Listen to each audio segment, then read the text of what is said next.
সংবাদপত্র মত প্রকাশের স্বাধীনতা নিশ্চিত করেছে অন্তর্বর্তী সরকার, বললেন নাহিদ। ঢাকার হাজারীবাগে ছুরিকাঘাতে কিশোর নিহত, অভিযোগ কিশোর গ্যাংয়ের বিরুদ্ধে। শরীয়তপুরের নড়িয়া উপজেলা বিএনপির 4 উপদেষ্টাকে ইতালির জেনোভায় সংবর্ধনা প্রদান। বাজারে সয়াবিন তেলের ঘাটতি সরবরাহ বাড়াতে শুল্ক কমানোর সিদ্ধান্ত। এবং সারা দেশে শহীদ জিয়া টুর্নামেন্ট শুরু।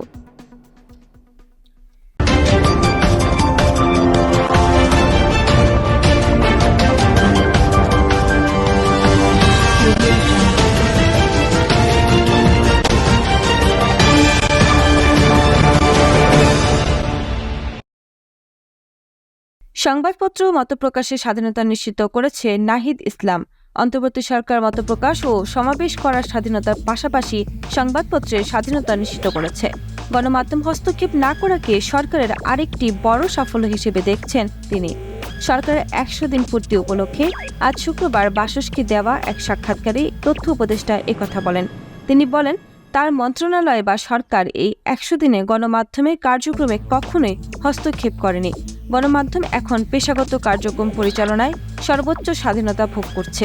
নাহিদ ইসলাম আরও বলেন, মুক্তিযুদ্ধের 53 বছরের ইতিহাসে দেশের জনগণ ও গণমাধ্যম কখনো এমন স্বাধীনতা ভোগ করেছে কিনা তা আমাদের জানা নেই।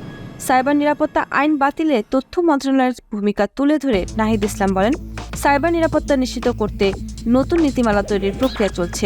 তথ্য উপদেষ্টা বলেন, যেহেতু দেশে 16 বছর স্বৈরাচারী অবস্থা ছিল, সেই সময়ে দেশবাসীর অনেক কথা ও দাবি জমা ছিল। এখন তারা সেগুলো প্রকাশ করছে। আমরা তাদের জন্য সেই পথ তৈরি করার চেষ্টা করছি, যাতে তারা যা বলতে চায় তা বলতে পারে। সরকারের ওপর আস্থা রেখে জনগণকে ধৈর্য ধরার আহ্বান জানিয়ে নাহিদ ইসলাম বলেন,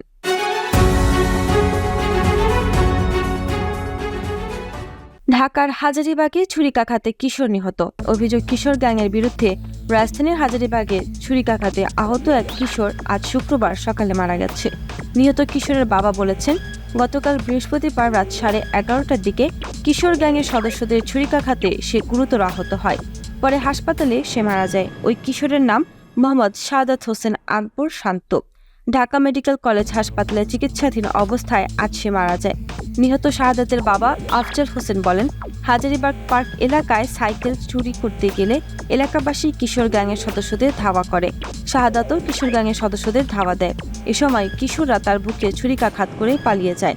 সেখান থেকে দিবাগত রাত 12:30টার দিকে তাকে ঢাকা মেডিকেল কলেজ হাসপাতালে ভর্তি করা হয়। তিনি আরও বলেন, এ ঘটনায় হাজারীবাগ থানা পুলিশ কিশোর গ্যাংয়ের 3 জনকে আটক করেছেন। শাহাদাত পরিবারের সঙ্গে হাজারীবাগে থাকত। তার বাবা আফজাল হোসেন এলিফ্যান্ট রোডে একটি ব্লেজারের দোকানে চাকরি করেন। ঢাকা মেডিকেল কলেজ হাসপাতালের পুলিশ ফাঁড়ির পরিদর্শক মোহাম্মদ ফারুক বলেন, লাশটি মর্গে রাখা হয়েছে, বিষয়টি থানায় জানানো হয়েছে।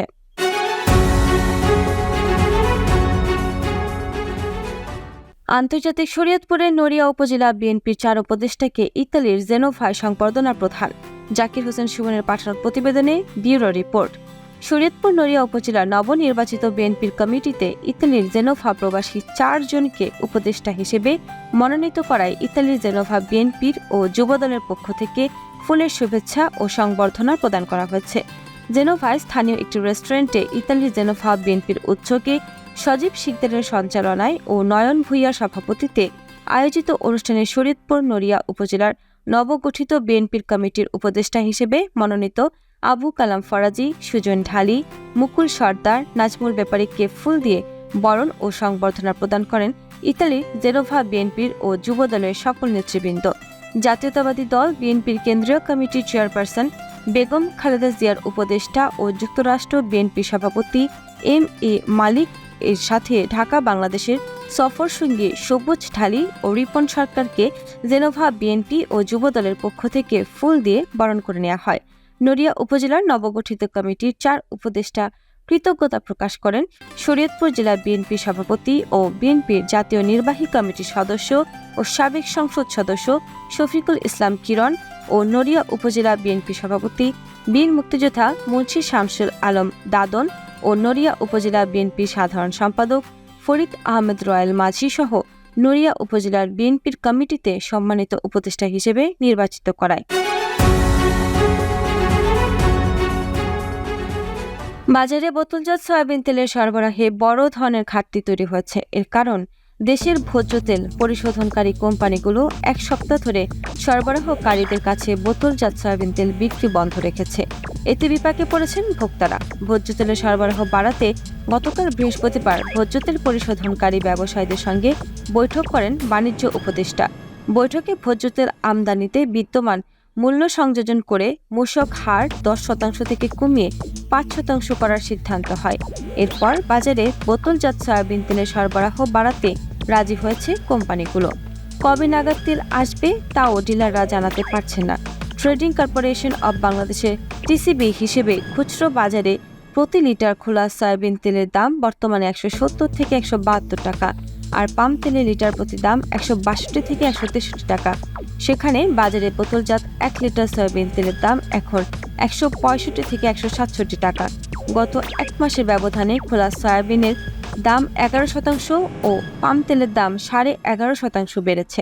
মূলত আন্তর্জাতিক বাজারে ভোজ্য তেলের দাম বাড়ায় দেশের পণ্যটির দাম বেড়েছে।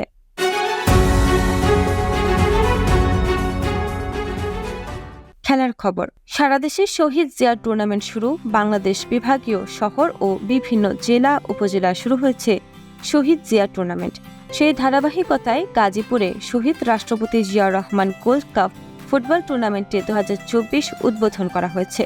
প্রত্যয় ছাত্র ও সমাজ কল্যাণ সংঘ আয়োজিত এই ফুটবল টুর্নামেন্টের উদ্বোধন করেন বিএনপি কেন্দ্রীয় কমিটির সহ স্বাস্থ্য বিষয়ক সম্পাদক অধ্যাপক ডাক্তার এস.এম. রফিকুল ইসলাম বাচ্চু। শ্রীপুর উপজেলার মাওনা বহুমুখী উচ্চ বিদ্যালয় মাঠে অনুষ্ঠিত টুর্নামেন্টের উদ্বোধনী খেলায় অংশগ্রহণ করেন ফুলবাড়িয়া ফুটবল একাডেমি কালিয়াকৈর ও জিপি ব্রাদার্স গফরগাঁও। কয়েক হাজার দর্শক এই খেলাটি উপভোগ করেন। উদ্বোধনী খেলায় Phulbaria football academy Gafargaon GP ব্রাদার্সকে 1-0 গোলে পরাজিত করে।